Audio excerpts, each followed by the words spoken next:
want to think through, what do you want to get out of this particular tutorial? Because if your goal is, you want to get as many social shares as possible, you're going to come at it from a slightly different perspective. Just as an example to illustrate that point. With the Snapchat tutorials, I wasn't making an affiliate commission out of it, but I wanted to get some traffic. I wanted to get some exposure. So what I decided to do was put it all on one page so that now you come to that post and you see 6,100 shares. That's significant social proof. If it were split up, maybe one of those videos you might have landed on and you may have seen 50 shares or something of that sort. That is not as compelling. So because for that one, I am more interested in the traffic and the exposure and the social sharing, that one I'm going to put on one page. With get response, that's not the goal. The goal is to get you to walk through something in a step-by-step process so that you know exactly how to do the different things that you want to do, and whether this is the right platform for you. So in that situation, I break it out into individual posts, individual pages with the videos and all that stuff. It's just a different approach depending on what your goals may be. Really interesting. Okay, because yeah, do you think, the shares, if you're going for shares, you should put it all onto kind of one page because it's that ultimate page. Otherwise, if you're spreading it across different pages, then those pages kind of get diluted by each other. But at the same time, they serve that purpose of what it's intended for.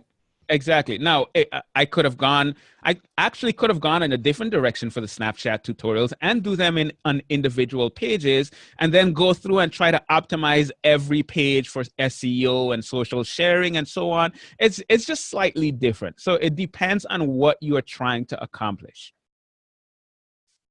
All right, great. So we've got the goal, we've set up why we're creating this, and obviously it needs to be relevant for our audience and what we ultimately want to attract as a lead generation source. Yeah, so the next thing that I would say is you need to get very clear on, and this is one that I actually, with some of what I've done, didn't fully think through. You need to get very clear on who you're trying to attract and what they are looking for. Like, what do they need to know? If it's to make a decision to buy a product, what do they need to know? What do they need to see? And I want you to get very clear on that. And not just thinking about, oh yeah, this person wants to know about blogging, or they want to know about email marketing or anything of that sort. No, I want you to actually come out with a list of things that this person needs to know, needs to understand in order to accomplish whatever it is you're trying to help them accomplish. So for example, with me, I'm going to do simple things like how to sign up for Get Response. When you sign up for Get Response, how do you create a broadcast message? How do you create an autoresponder sequence? How do you preview your messages in different browsers? How does this compare to some of the other platforms that are out there? Just make as extensive a list as you can think about and try to make sense out of it. Like, what sequence does this need to be in to walk someone from, hey, I have no idea what I should be doing, to, you know what, I feel proficient at this.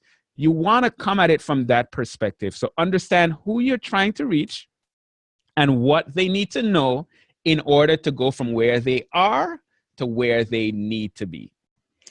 Is this where we're outlining maybe what we're going to be covering? That's exactly it. This is your outline of what you're going to be covering, but this is the first step of that. The first step in that you're outlining the topics. Now, from there, you're going to go to outlining each individual piece of content, but you want to start by outlining, these are the things that I'm going to cover. And you may even kind of ask your audience, hey, do you have any specific questions related to this product? Because they might come up with things that you would not have thought about. And then you can kind of add that to the list and create a list that makes the most sense for your resource center.